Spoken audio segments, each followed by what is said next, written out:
खुशी के ठिकाने मिलते हैं। वन टच पावर स्टार्ट, शानदार माइलेज वाला APDV इंजन जो दुनिया की नंबर 1 बाइक चुने, यही कहे सदों से भी सदा है। हीरो स्प्लेंडर, लगे ऐसा फैमिली जैसा।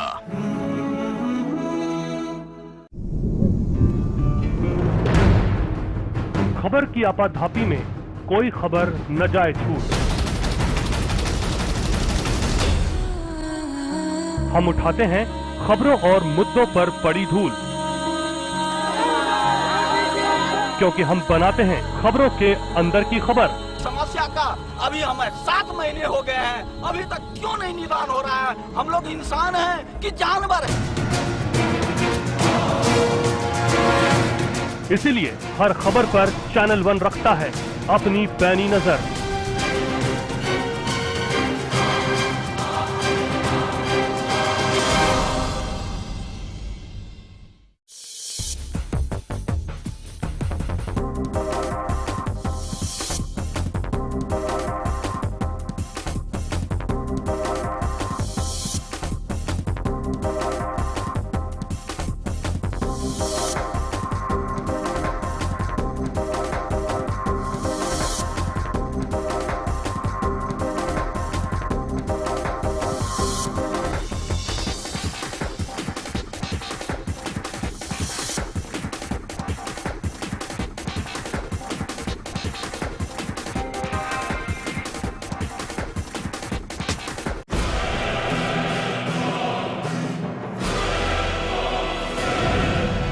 राजनीति के बदलते चेहरे,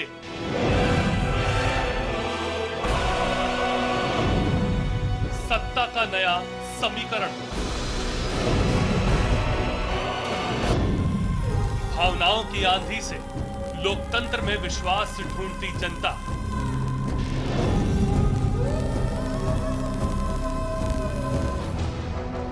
खबर की असल हकीकत पर जिम्मेदारी के साथ हर खबर है यहां खास, क्योंकि हर खबर पर है हमारी पैनी नजर।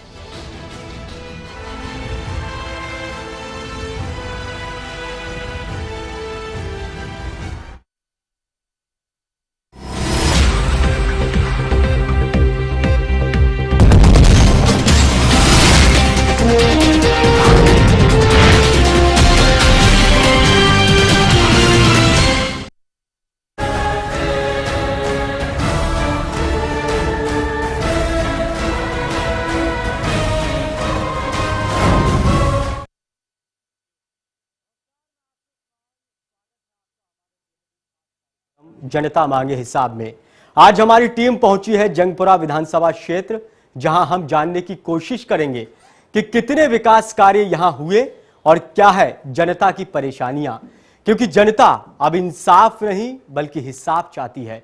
क्योंकि चुनावी वायदे किस हद तक निभाए जाते हैं ये तो जग जाहिर है। ऐसे में जनता चाहती है तो बस हिसाब। जी हां, जनता मांगे हिसाब।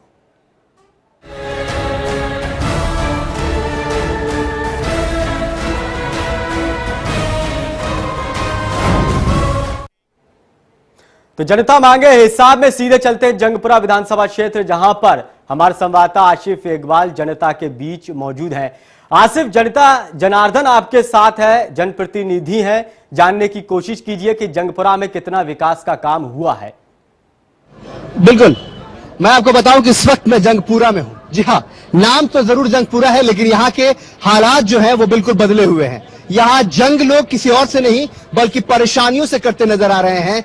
यहाँ जिहाद जो कर रहे हैं वो परेशानियों से कर रहे हैं। हम इस वक्त मेन बाजार में खड़े हैं, आपको हम दिखाना चाहेंगे किस तरीके से इस कार्यक्रम को करने के पीछे हमारे सामने भी कितनी कठिनाइयां थी, कितनी चुनौतियां थी, लेकिन हमने सबको पार करते हुए यहाँ पहुंचे हम, और हमने इस कार्यक्रम को दिखाने का अपना जो व्यू किया है उसको दिखाने के लिए हम यहाँ तैयार बैठे हैं। क्योंकि साफ तौर पर हम ये मानते हैं कि सच के साथ खड़े होने का, सरकार की बात करने का चैनल 1 दावा करता है और अपने दावे पर खड़े उतरने के लिए इस तरह की मेहनत भी करता है। साफ तौर पे हमारी टीम को बहुत परेशानियां हुई हैं, बहुत कठिनाइयां हुई हैं आज के इस कार्यक्रम करने के लिए, लेकिन हम फिर भी मौजूद हैं यहाँ पे। हम सबसे पहले जनता जनार्दन को दिखाना चाहेंगे। आप देखिए किस भारी तादाद में जनता जनार्दन है, क्योंकि परेशानियों से रूबरू ये खुद होते हैं और इन परेशानियों से हम भी तमाम लोगों को रूबरू कराएंगे, बताएंगे कि आखिर इन लोग के पीछे, इन लोग के परेशानियों के पीछे क्या मुख्य कारण है। हम सबसे बारी बारी बात करने की पूरी कोशिश करेंगे।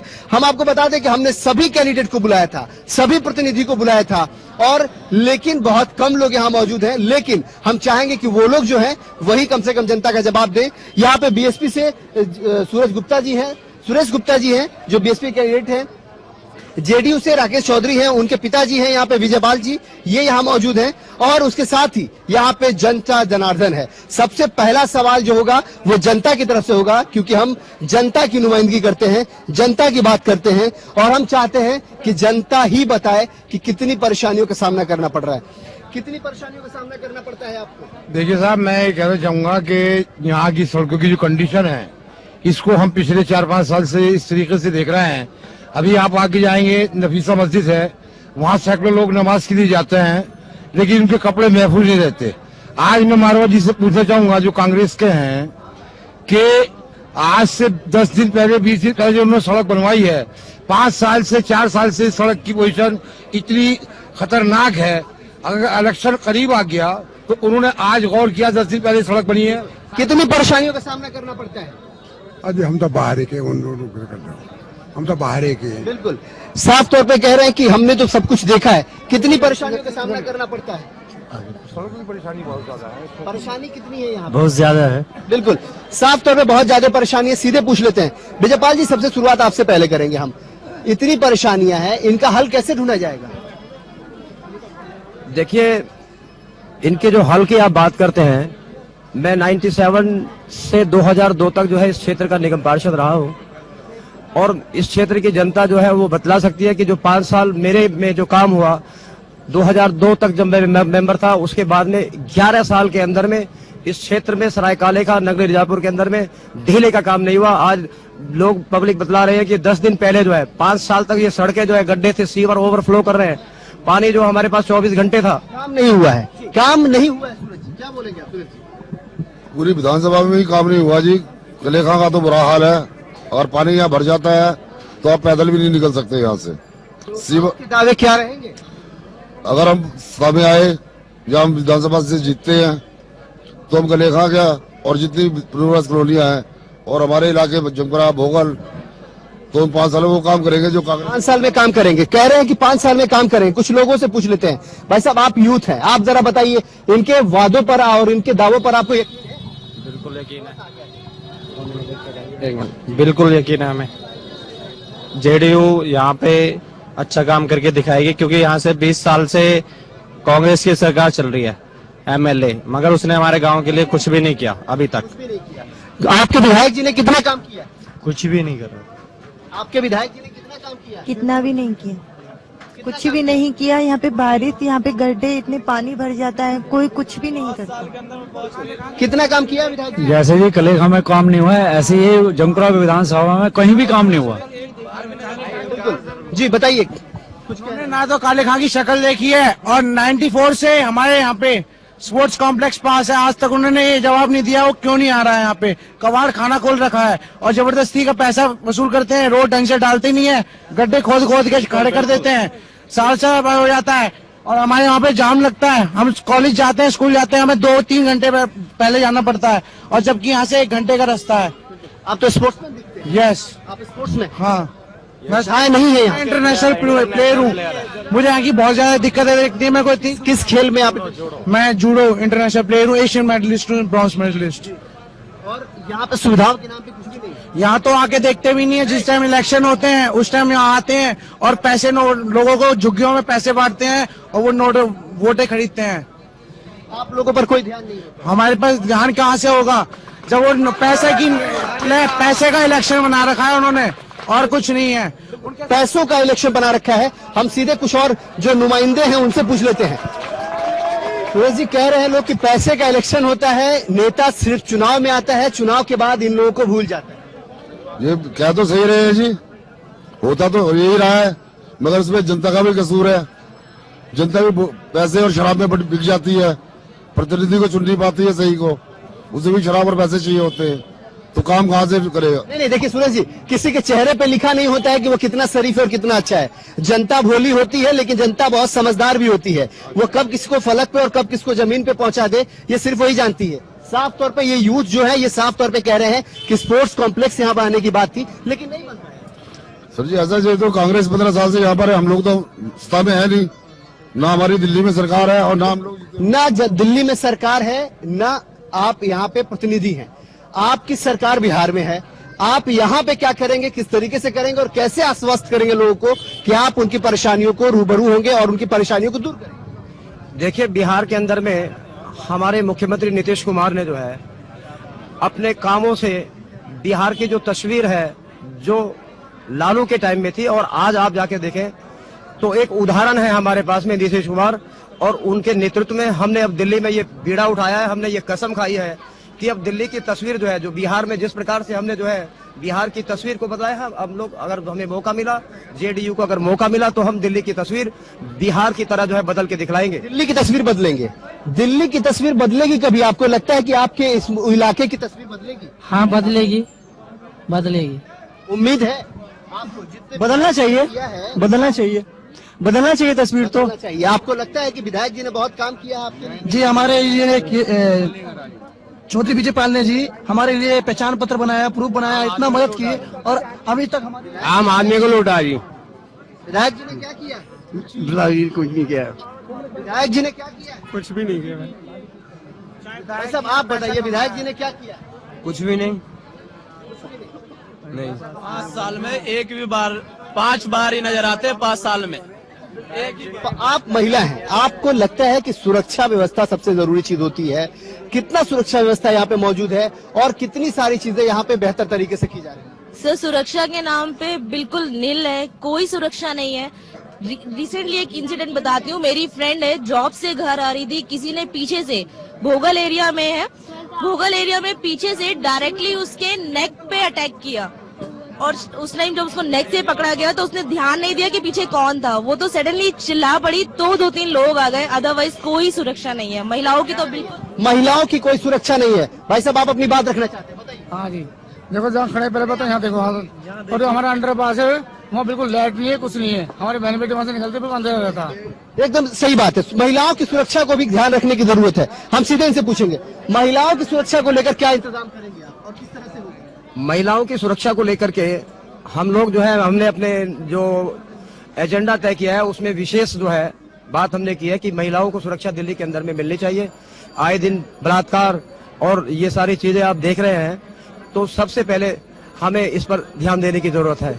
महिलाओं की सुरक्षा के लिए आप क्या करेंगे? जैसे यूपी के अंदर बहन जी ने करा हुआ है, महिला वहां सुरक्षित है। अगर हमारी सरकार दिल्ली में बनती है या हम विधानसभा से जीतते हैं तो जंगपुरा में जो कुछ हो रहा है वो नहीं होगा। जंगपुरा में जो हो रहा है वो कुछ नहीं होगा।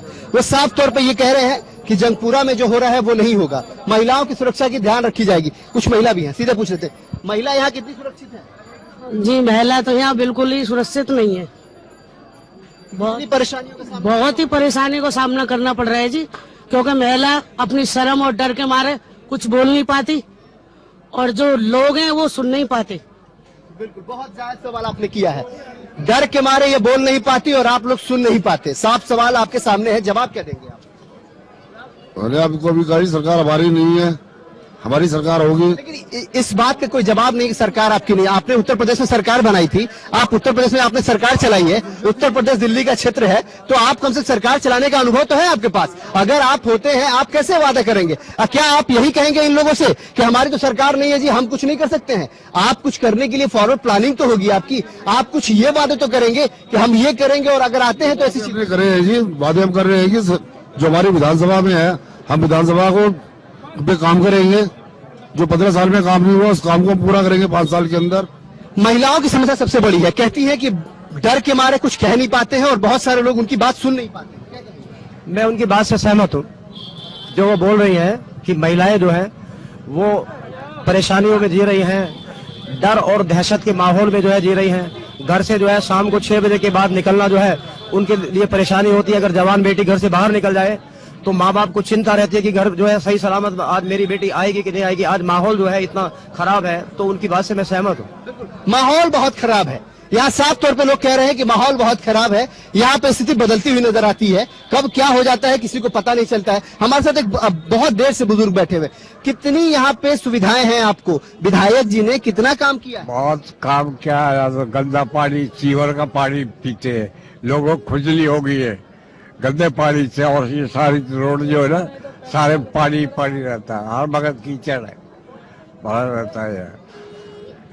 बिल्कुल साफ तौर पे कह रहे हैं कि गंदा पानी को पीने को मजबूर होते हैं। यहाँ पे सीवर का पानी इन्हें पीना पड़ता है, बीमारियां बढ़ती हैं। आप देख सकते हैं यहाँ पे ये देश के भविष्य कहे जाएंगे, ये युवा है यहाँ पे, लेकिन इनका भविष्य भी अधर में दिखता है। क्योंकि साफ तौर पे ये लोग कहते हैं कि हम इस विधानसभा में रहते हैं, हम यहाँ रहते हैं, लेकिन हम ये चीजें बता नहीं सकते हैं क्योंकि यहाँ सुविधाएं नहीं है, यहाँ सुख नहीं है, यहाँ आराम नहीं है। साफ तौर पे हम आपको रोड भी दिखाना चाहेंगे। हम जिस जगह बैठ के ये कार्यक्रम कर रहे हैं, कितनी परेशानियों का सामना करना पड़ा है, हम आपको रूबरू कराना चाहेंगे। हम आपको दिखाना चाहेंगे किस तरीके से हम ये कार्यक्रम कर रहे हैं, क्योंकि हम इस कार्यक्रम को करने के पीछे कितनी मुश्किलों का सामना करना पड़ा है, ये सिर्फ हम जानते हैं। क्योंकि हम सच के साथ होते हैं, हम सरोकार की बात करते हैं। हम चाहते हैं कि जनता जनार्दन वो तमाम चीजें हम जनता जनार्दन की परेशानियों को रूबरू कराएं। हम चाहते हैं कि उनसे रूबरू कराएं जो उनका दुख दर्द है। हम ये चाहते हैं कि उनसे आप लोगों को बताएं कि किस तरीके से परेशानियों में ये लोग हैं। इनकी टकटकी भरी निगाहें जो है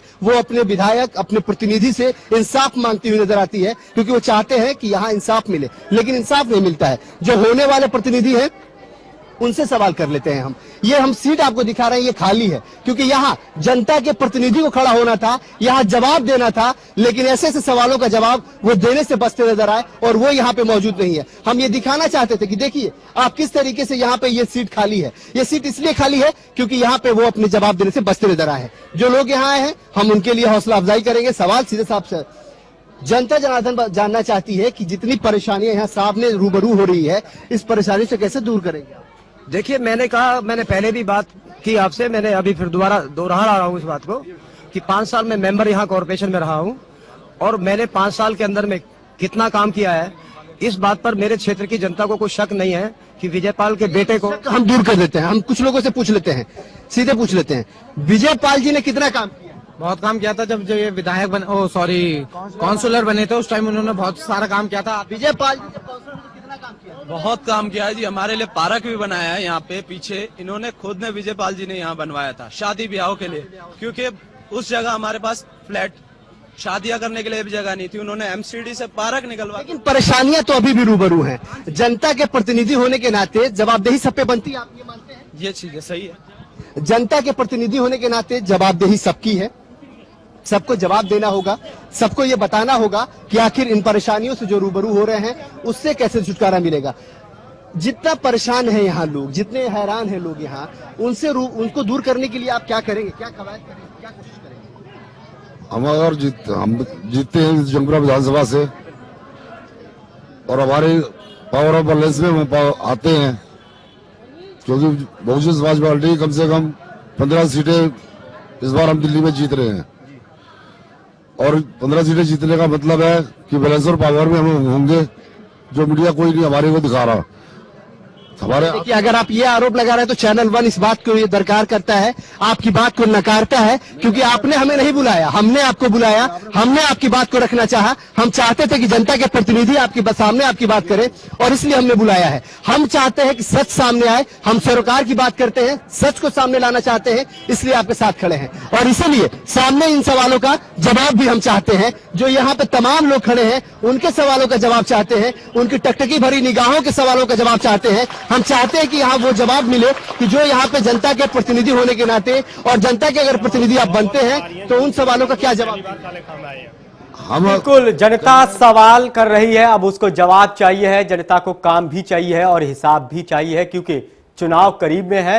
5 साल तक जनता के लिए कुछ काम नहीं किया, लेकिन अब बारी है जनता की। वक्त एक छोटे से ब्रेक का, ब्रेक के बाद बात करेंगे कुछ और बुनियादी मसलों की। आप बने रहिए हमारे साथ।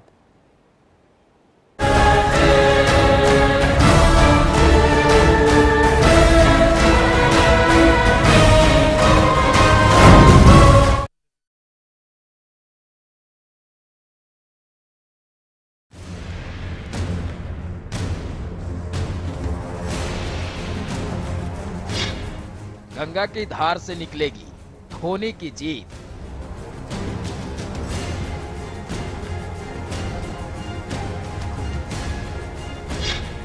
धोनी को चीरनी होगी नदी की धारा।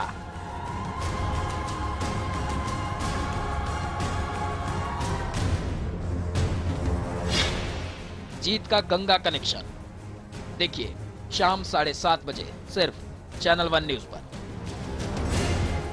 ऐसा घर आपने नहीं देखा होगा, संभाल के पोछा मारा अभी। आइए वो भाई साहब, ये देखिए हॉल, ये देखिए चिल्ड्रंस रूम, देखिए कितना बड़ा है। आपके बच्चे खेलते खेलते थक जाएंगे। हो गया, मजे ले लिए। आइए। और ये है बेडरूम, इसकी खिड़की से तारे दिखते हैं, तारे। आपको क्या लगा प्रॉपर्टी डीलर हुआ? अरे आपको अपना घर दिखा रहा था। पर्ल्स इंफ्रास्ट्रक्चर, हम जानते हैं कि घर अरमान, उम्मीदों और सपनों का बना होता है, तभी तो हम घर बनाते हैं, जिंदगियां बनाते हैं। अक्षय बाथरूम कब धोगे? आज संडे है ना। सगों से भी सगा है तू, अपना परिवार है। आज और कल दोनों हमने तेरे साथ देखे हैं। तू चले जब साथ तो खुशी के ठिकाने मिलते हैं। वन टच पावर स्टार्ट, शानदार माइलेज वाला APDV इंजन जो दुनिया की नंबर 1 बाइक चुने, यही कहे। सगों से भी सगा है। हीरो स्प्लेंडर, लगे ऐसा फैमिली जैसा।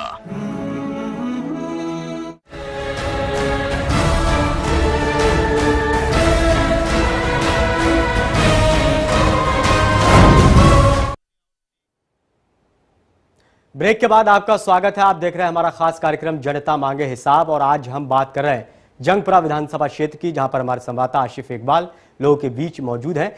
आसिफ, आप लोगों से जानने की कोशिश कीजिए कि वहां के विधायक और सांसद का 5 साल का कार्यकाल किस तरह का रहा, क्या उन्होंने विकास के काम करवाए या नहीं। बिल्कुल बिल्कुल आशिफ, हम इस वक्त जहां जंगपुरा में है वहां जरूर हम चाहते हैं कि तमाम सवालों का जवाब मिले और सारे सवाल बिल्कुल साफ साफ तौर पे सबके पास सामने हो। हम ये जरूर चाहेंगे। हम कुछ लोगों से और सवाल पूछना चाहेंगे और पूछते हैं कि आखिर पूरा मसला क्या। आपने कभी अपने सवालों को लेकर, कभी इन परेशानियों को लेकर कभी विधायक जी के यहाँ गए थे आप? सर गए तो हम कई बार थे। मतलब ये यहाँ पर मैं ये पूछना चाहता हूँ दोनों पार्टियों से कि यहाँ पर इस टाइम काउंसलर जो है बीजेपी की हैं और MLA जो है हमारे कांग्रेस के हैं। मैं दोनों पार्टियों से ये पूछना चाहता हूँ कि चुनाव के टाइम पर दोनों एक दूसरे को कोस रहे हैं। इस टाइम पे ये बताएं कि काले खां के इस हालात का कौन जिम्मेदार है। बहुत बढ़िया, बहुत बढ़िया सवाल है। ये पूछ रहे, देखिए एक युवाओं की आवाज है, साफ तौर पे कह रहे हैं कि आखिर इस हालात का जिम्मेदार कौन है? इस हालात का जिम्मेदार कौन? देखिए सही मायने में अगर आप मेरे से बात करें तो कल मेरे गांव के अंदर में क्षेत्र के जो वर्तमान विधायक हैं तरविंदर सिंह मारवा आए थे और 1,51,000 रुपए की जो है थैली उन्हें भेंट की इस गांव के लोगों ने। मैं उन लोगों को जिम्मेदार मानता हूं कि जो ऐसी दयनीय स्थिति की हालत में इस गांव को देखते हैं और उसके बाद में उसको प्रमोट कर रहे हैं कि साहब आपको तो हमें शुक्रिया अदा करना चाहिए। बिल्कुल। आप बताइए, आप जिस तरह से ये कह रहे हैं लोग कि यहाँ आखिर इसका जिम्मेदार कौन है, आपको लगता है कि कहीं ना कहीं किसी की जिम्मेदारी तो बनती है? प्रशासन की ही जिम्मेवारी है जी, और प्रशासन को ये काम कराना चाहिए, मगर हमारे लोग बिल्कुल कराना चाहिए, किसी न किसी को कराना चाहिए, प्रशासन को कराना चाहिए। भाई साहब आप क्या बोलेंगे? क्या दिक्कत गांव के बारे में? इतनी दिक्कत है कि जब से जिस दिन से तरविंदर की बनी हमारी, गांव वाले इतने परेशान है कि मुंह से बताना, घोटे घोटे कीचड़ में निकलना, रिश्तेदारों को मना कर देते सावन के महीने में आना मत। दूसरा, हमारा अंडरपास जिसमें लाइट नहीं है, हर रोज कोई ना कोई क्राइम होने के चांस रहते हैं। जब मर्जी किसी की गला काट के, किसी की बहन बेटी की कुछ भी हो सकता है। और इतनी समस्याएं कि बताना मुश्किल है कि इस तरविंदर ने हमारे गांव का नाश कर दिया। देख किस तरह से गुस्सा है, किस तरह से नाराजगी है। साफ तौर पे लोग कह रहे हैं कि जो काम करना चाहिए था उन्होंने ये काम नहीं किया है।